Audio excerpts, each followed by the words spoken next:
আমাদের কথা ভেবে এতগুলো জিনিস বানিয়েছে এবং পাঠিয়েছে, কেউ মনে রেখে এতটুকু পাঠিয়েছে, আমার যেন মনে হয় এটা একটা অনেক বড় পাওয়া। একদম দেশি ঘি, মানে গন্ধ শুকলেই বোঝা যাচ্ছে।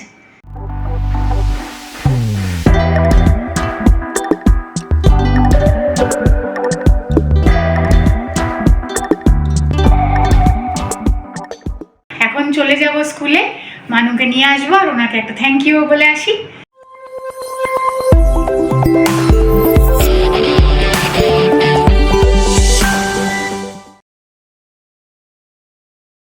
ভেরি গুড মর্নিং সকলকে, ওয়েলকাম ব্যাক টু গানি আড্ডায়। আশা করি সকলেই সুস্থ আছো, আমরাও একেবারে ঠিকঠাক আছি। আজকে সকাল সকাল একদম আচমকা সারপ্রাইজ পেয়ে গেলাম, জানো তো। মানে আচমকা সারপ্রাইজ কেন বলছি, স্পন্দনকে সকালবেলা যেমন রোজের মতন স্কুলে ছাড়তে যায়, ও গেছে। বাট কি হয়েছে, 2-3 দিন আগে আমি যখন পিঠে পায়ে সেগুলো বানিয়েছিলাম, তা আমি ওর স্কুলের টিচার আছে দিব্যা ম্যাম বলে, আর জুনিয়র কেজির টিচার বিনীতা ম্যাম, তাই এই দুজন স্পন্দনকে খুব ভালোবাসে। আর যখন স্পন্দনের জন্মদিন হলো তখন আমি ম্যামদের জন্য আলাদা আলাদা কন্টেনারে দুজন ম্যামকে পায়েস দিয়েছিলাম। তো ওনাদের খেয়ে এত ভালো লেগেছিল, আমাকে বলেছিল যে ম্যাম বহুত আচ্ছা হুয়া থা। তা আমি বলেছিলাম নেক্সট টাইম যখন বানাবো দেবো। তা আমি আবার এই পিঠে বানানোর সময় বানিয়েছি, আমি অয়নের হাত দিয়ে পাঠিয়ে দিয়েছি ওনাদের দুজনের মতন, ওনারা খেয়েছে।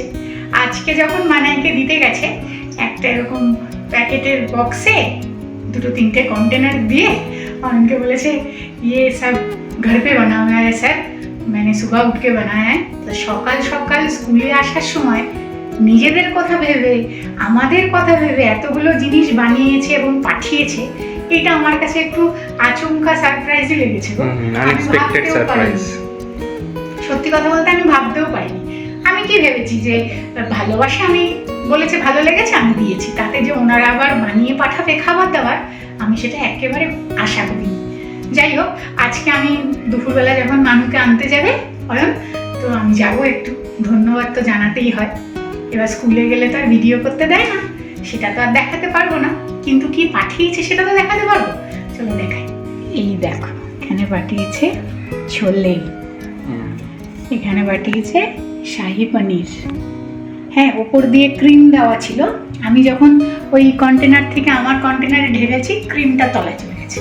আচ্ছা, শাহি পনির, ছোলে, আর এখানে হচ্ছে গিয়ে দেশি ঘির হালুয়া। ঘিটা আরো উপরে ভাসছিল যখন অয়ন নিয়ে এসেছে। আমি দেখেছি। থাকার পর গরম বানিয়ে দিয়েছিল তো তখন, এখন ঘিটা শুষে নিচ্ছে, একদম দেশি ঘি, মানে গন্ধ শুকলেই বোঝা যাচ্ছে। তাই এই বিষয়গুলো যখন কেউ ভালোবেসে দেয় না, বিশেষ করে খাবার দাবার, তখন মনে হয় কি বাবা যাক, তাও তো কেউ মনে রেখে এতটুকু পাঠিয়েছে, আমার যেন মনে হয় এটা একটা অনেক বড় পাওয়া, তাই না? অ্যাবসলিউটলি। স্কুলে এতগুলো বাচ্চাকে এসে সামলানো, নিজেদের জন্য ঘরের কাজ করা, সকালে উঠে সমস্ত কিছু রেডি করে আবার অন্যের বাড়ির জন্য খাবার বানিয়ে পাঠানো, এটা আমি একেবারেই এক্সপেক্ট করি।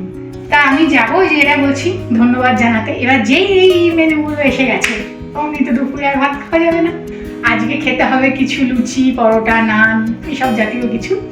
তা আজকে আমি বানিয়ে ফেলবো আলু কুলচা, আর সেটাই একটু তোমাদেরকে দেখিয়ে দেবো। কুলচা দিয়ে এগুলো খেয়ে খাওয়াও ভালো লাগবে।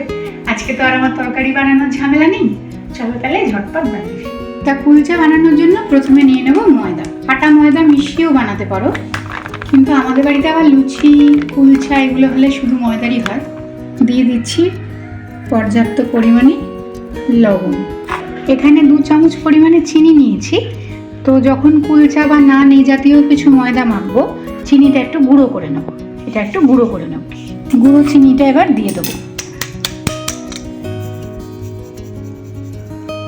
ময়দার সাথে ভালো করে নুন আর চিনিটাকে আগে মিশিয়ে নেব। নুন আর চিনি ভালো করে মিশিয়ে নেওয়ার পর ময়দাটার মাঝখানে একটু জায়গা করে নিয়েছি, তাতে দিয়ে দেবো 150 গ্রাম মতো টক দই। ফেটানো আছে? হ্যাঁ, টক দইটা একটু বাটিতে ভালো করে ফেটিয়ে নিতে হবে। টক দইটার ওপরে দিয়ে দেবো 1 চামচ পরিমাণে বেকিং পাউডার, 1/2 চামচ পরিমাণে বেকিং সোডা। বেকিং পাউডার আর বেকিং সোডাটা দইয়ের সাথে ভালো করে এভাবে মাখিয়ে নিয়ে মোটামুটি 2-3 মিনিট মতো রাখবো। দেখো ইনস্ট্যান্ট যে ফার্মেন্টেশনটা হয় সেটা কিন্তু শুরু হয়ে গেছে। 2-3 মিনিট মতো রেখে তারপরে আমি ময়দাটা মাখবো। এটা ইস্ট দিয়ে চাইলেও বানানো যায়, কিন্তু সবসময় তো হাতের কাছে ইস্ট থাকে না। আর ইস্টে তোমার এটা হচ্ছে গিয়ে কুইক প্রসেসে যদি তুমি কুলচাটা বানাতে চাও, ধরো তোমার তাড়াহুড়ো আছে, তখন তুমি বেকিং পাউডার বেকিং সোডা দিয়ে কুলচাটা বানিয়ে খুব সহজেই পরিবেশন করতে পারবে। কিন্তু তোমার হাতে সময় আছে, ময়দাটা তুমি প্রায় 30 মিনিট কিংবা 45 মিনিটস বা 1 ঘন্টার উপরে মেখে রেখে দিতে পারবে, সেই সময় ইস্ট ব্যবহার করলে ভালো। এটা তো তাড়াতাড়ি হবে, দেখো ফুলেও গেছে অনেকটা। 2-3 মিনিট হয়ে গেছে, দইটাও অনেকটা ফুলে উঠেছে। এবারে আমি ময়দাটা মেখে নেব। দইটা ভালো করে পুরোটা ময়দার সাথে মিশিয়ে নিয়েছি। এবারে দিয়ে দেবো সামান্য একটু সাদা তেল। তবে তেল যেন বেশি না হয়, তাহলে বেশি মানে যেটা আমরা বলি না ময়াম বেশি হলে বেশি খাস্তা হয়ে যাবে, তাহলে বেশি খাস্তা হয়ে যাবে। আর এইগুলো তো একটু নরম হয়, সুতরাং বেশি খাস্তা হলে খেতে ভালো লাগবে না। তাই তেলটা একেবারে অল্প দিলাম। এটা ময়দার পরিমাণ বুঝে তেলটা ব্যবহার করো। এইবারে সামান্য উষ্ণ গরম জলে আমি ময়দাটা মেখে নেব। নর্মাল টেম্পারেচারে রাখা জল দিলেও হয়, তবে আমি ময়দা যখন মাখি আমি চেষ্টা করি একটু উষ্ণ গরম জল দিতে।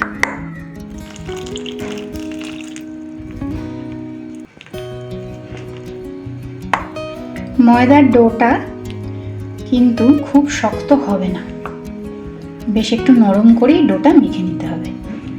বেশ 7-8 মিনিট ধরে ময়দাটা কিন্তু ভালো করে ঠেসে ঠেসে মেখে নিয়েছি। তো ময়দাটা আমি জলটা বুঝেই ব্যবহার করেছি, ওই জন্য দেখো হাতের সাথে কিছু লেগে নি। হ্যাঁ, তো অনেক সময় হয় না ময়দা মাখতে গিয়ে একটু বেশি জল পড়ে গেছে, হাতে আটকে গেছে, তখন যদি তেল দাও তাহলে একটু বুঝে দিও, বেশি তেল পড়লে করকরে হয়ে যাবে ব্যাপারটা। আমার লাগেনি, আমি অল্প অল্প করে জল দিয়ে বুঝে বুঝেই ময়দাটা মেখে নিয়েছি। এবার এটাকে 15 মিনিটের জন্য রেখে দেবো, মানে খুব কম হলেও 15 মিনিট। এবার যদি 30 মিনিট রাখা যায় কোনো অসুবিধা নেই। বেশ নরম ডো। আলু কুলচার জন্য তো আলু লাগবেই, তো এখানে আমি বড় বড় 2টো আলু সিদ্ধ করে রেখেছি।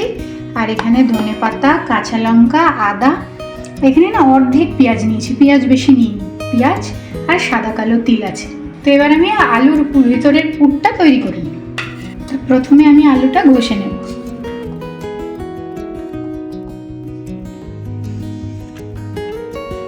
দিয়ে দিচ্ছি ধনেপাতা, কুচনো কাঁচা লঙ্কা, আদা, পেঁয়াজ। তবে পেঁয়াজ কিন্তু একদম অল্প দিও, না হলে জল ছেড়ে যাবে। দিয়ে দিচ্ছি পরিমাণ মতো লবণ, সামান্য একটু বিট লবণ, আর একটুখানি কাশ্মীরি লাল লঙ্কার গুঁড়ো। তাতে আলু মাখার যে রঙটা সেটা খুব ভালো আসবে। ভালো করে আলুটা এবার মাখিয়ে নেব। আলুটা এখানে সুন্দর করে মেখে নিয়েছি। আর এদিকে ময়দাটাও প্রায় 30 মিনিটের উপরেই আমার হয়ে গেল, তাই না? সব গুছিয়ে করতে করতে এবারে ময়দাটা একটু হাত দিয়ে মেখে নেব। বেশ সুন্দর নরম, দেখছো? কোনো শক্ত কোনো ব্যাপার নেই। একটু ময়দা ছড়িয়ে নেব এই কিচেন টপটার উপরে, দিয়ে ময়দাটা একটু ভালো করে এখানে রেখে ডলে নেব।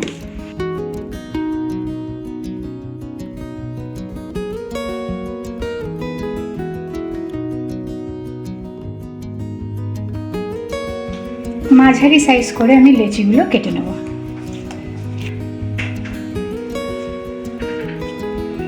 বেলার আগে 2 মিনিট মতো লেচিগুলোকে একটু ভিজা কাপড় দিয়ে চাপা দিয়ে রেখে দেবো। সব করা ঠিক করে নিই।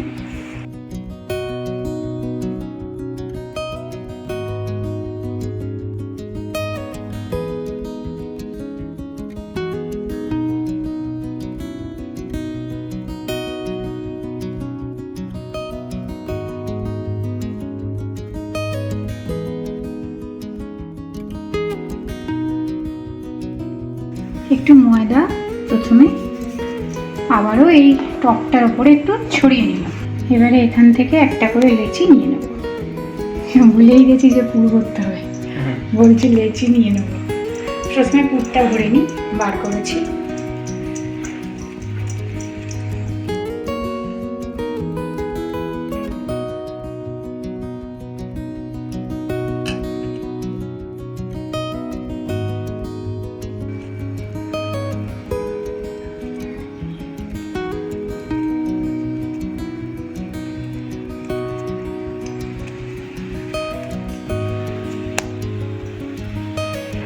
একটু ময়দা ছিটিয়ে নিয়েছি, এবারে বেলে নেব।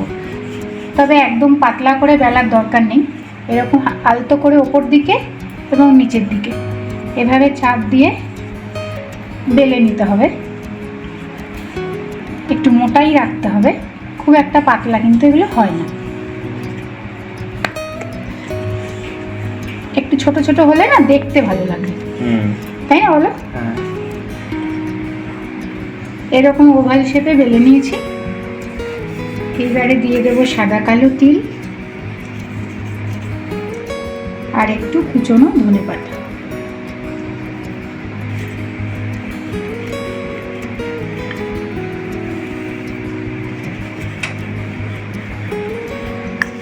তবে ওপর দিয়ে কিন্তু আলাদা করে বেলার সময় গুঁড়ো ময়দা আর দিও না, ওপরে দিও না, নিচটায় দিয়ে নিও, টেবিল টপটায় ও নিজের মতনই ঘুরে যাবে। এই হ্যাঁ, ফ্রাই প্যানে অল্প জল দিয়ে দেবো। জলটা একটু ভালোভাবে গরম হয়ে যাক। গ্যাসের ফ্লেমটাকে জল দেওয়ার পরে হাইতে করে দেবো। হ্যাঁ, এবার জলটা ভালো করে গরম হয়ে গেলে যখন এরকম ফুটবে তখন কুলচাটা দিয়ে দেবো। দিয়ে এবার চাপা দিয়ে দেবো। আমার এই লিডটায় কোনো তো হোল নেই, তাই চাপা দিয়ে দিয়েছি। যাদের থাকে না অনেক সময় কাঁচের লিডগুলো ছোট্ট একটা হোল আছে, ওটা একটা লবঙ্গ দিয়ে ওই হোলটা বন্ধ করে দিও। তাহলে কি হবে, এই যে নিচে যে জলটা দিয়েছি এটার যে বাষ্পটা উঠবে, স্টিমটা, সেটাতেই কুলচাটা পুরোপুরি তৈরি হয়ে যাবে। আর যদি ওই স্টিমটার জায়গাটা লবঙ্গ দিয়ে বন্ধ না করো তাহলে তো ওটা বাইরে বেরিয়ে যাবে, ওটা ভালো হবে না। সেই কারণে এরকম লিড যাদের আছে অসুবিধা নেই।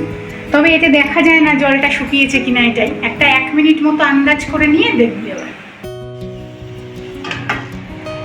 গ্যাসের ফ্লেমটাকে এবার একটু মিডিয়ামে রেখেছি। এই হ্যাঁ, এখন গ্যাসের ফ্লেমটা মিডিয়ামেই আছে। এটা হাইতে ছিল বলে একটু কড়া হয়ে গেছে। এবার দেখতে সুন্দর হওয়ার জন্য একটু এই কুলচাটার গায়ে না ঘি ব্রাশ করে দেবো, তাহলে রংটা অনেক সুন্দর লাগবে এপাশে ও পাশে।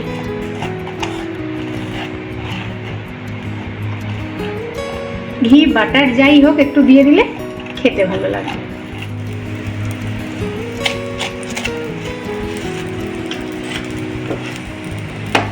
গ্যাসের ফ্লেম কিন্তু এখন কমানো আছে, মিডিয়াম থেকেও একটু কমিয়ে রাখা আছে।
আনএক্সপেক্টেড খাবার দাবার, বারবারই যে কথাটা বলছি, একদমই ভাবিনি সকালবেলা উঠেও যে কুলচা বানাতে হবে, কুলচা খাবো। ডাল ফ্রিজে ছিল, ভেবেছিলাম আলু পোস্ত করব আর ডিমের অমলেট করব, ভাত বসাবো, তা আজকে তা হলো না। বেশ দারুণ লাগছে কিন্তু হ্যাঁ প্লেটটা। ছোলে, শাহি পনির আর হালুয়া। হালুয়াটা আমি একবার খেলাম, অপূর্ব সুন্দর বানিয়েছে। আর শোনো না, আমরা তো বাড়িতে বানালে এতগুলো পদ দিয়ে কিন্তু মোটেও খেতাম না, যে কোনো একটাই ব্যস্ত, হয় পনির হলে পনির, ছোলে হলে ছোলে, আর হালুয়াটা থাকলে এক্সট্রা সেটা। তবে আমি যেদিন এইসব খাবার খুব ভারী খাই, আমি সাথে মিষ্টিটা খাই না, মানে আমাদের মেনুতে থাকতো না মিষ্টি, তো ম্যাডাম দিয়েছে বলেই এত কিছু আজকে দুপুরে আমরা খেতে পাচ্ছি। ঠিক আছে, তাহলে তোমরাও বানিয়ে নিও বাড়িতে এই আলু কুলচাটা। খুব নরম কিন্তু, একদম নরম হয়েছে, সফট হয়েছে। তোমরাও বাড়িতে বানিয়ে নিও। আজকে আর খেয়ে রিভিউ দিচ্ছি না, এখন চলে যাব স্কুলে, মানুকে নিয়ে আসবো, আর ওনাকে একটা থ্যাংক ইউ বলে আসি এত কিছু করে পাঠানোর জন্য। ভিডিওটাও তাহলে আজকে এখানে শেষ করি। যদি ভালো লাগে তাহলে অবশ্যই একটা লাইক করে দিও। খুব তাড়াতাড়ি আবার নতুন ভিডিওর সাথে দেখা হবে।